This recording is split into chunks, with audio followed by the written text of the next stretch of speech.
wakes up and the breakfast is already done. He drinks the juice before the vitamins go away. His mother dresses him, combs his hair, and puts him 3 coats, just in case it's cold outside. He goes every day to class, but he feels like an outsider. The other kids are too ordinary. The teacher doesn't much care for him, and Billy doesn't like what he's taught either. Although he gets good marks to make mother happy, even though the other kids appreciate Billy and sometimes he goes along with them, to him, most of them aren't interesting enough. Billy comes back home. From the outside, his family looks like a happy one, but his parents fight often. In front of Billy, his parents never fight and keep smiling. Billy doesn't smile back. He goes upstairs to his room and stares at the ceiling, thinking, Billy likes his family, but there are too many things they don't let him do. There are many kids like Billy. They want to be alone. They don't feel part of their classrooms nor families. They regularly live violent situations too. That's one of the reasons why infantile depression has doubled since the 70s. How can we stop this? Claire! Helen! Danny. Nicholas. Fact. Fact. Fact. In a corner of a neighborhood of Madrid, there is an old building. The place that used to be a dog food factory has been abandoned since 2009. Just like this building, there are 573 abandoned plots in downtown Madrid.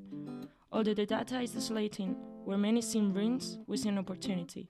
Why don't we turn these abandoned places into meeting places for kids like Billy? In our project, FACT, an intersectional project of rehabilitation of buildings through art and design will be created, in which children, accompanied by professionals in the field, will be the main actors and protagonists in the reconstruction of a space that will be forever his and of a community of which they will be part of. The first thing is to get proper licenses to use the building. In order to do that, we would have to go to the town hall and pitch the project so that it achieves the demanded requirements. Later, we would contact schools, providing teachers and psychologists with thorough guidelines to identify children with Billy's psychological profile, to whom our project is directed. Thus, they'd have a place built by and for themselves.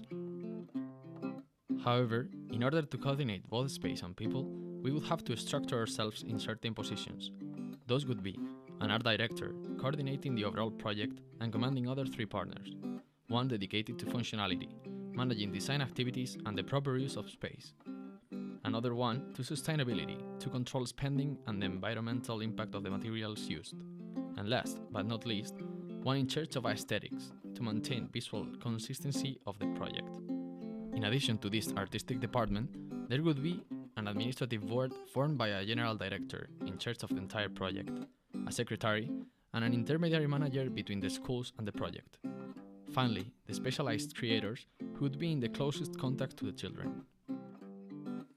Following this structural organization, we will achieve our goal, to get a space in which these children see a part of themselves, and because of this direct and personal bond with the place, to convey a sense of belonging and mitigate the shortcoming of the schools or family environment. One of the challenges we will have to overcome is keeping the communities alive over time, following the example of other similar successful projects like Esto es una plaza.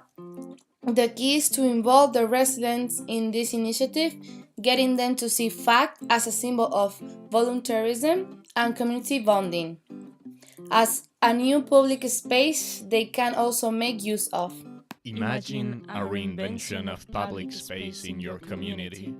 Imagine a unique landmark for your neighborhood. Imagine FACT. Dust off your brain.